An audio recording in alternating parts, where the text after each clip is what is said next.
So what they say, you should only buy what you can afford. That's what it's been coming out for generations. And then the reason they say that is when you take interest, it's like having a war with God. That's what it says in our, yeah, it's like having a war with him. So it's just like Facts.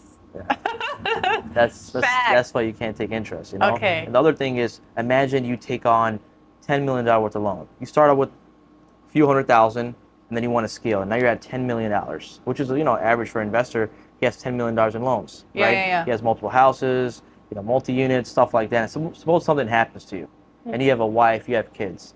Guess what happens?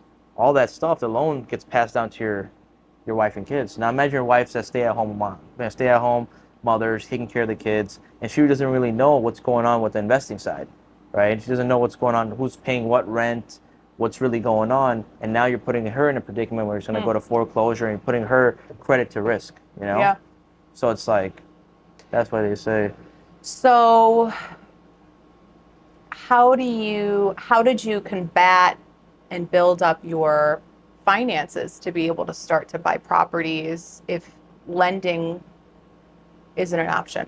So like I said, it was tough, right? So what I did, my first deal was I started in wholesaling real Okay. estate. So there's multiple avenues in real estate, right?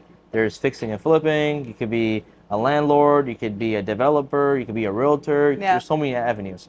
Wholesaling is a middleman between the seller and the buyer. So you I don't get you it. don't buy any properties. I get it. So I went Yeah, direct to the seller, you were the the middleman. middleman. So I was the middleman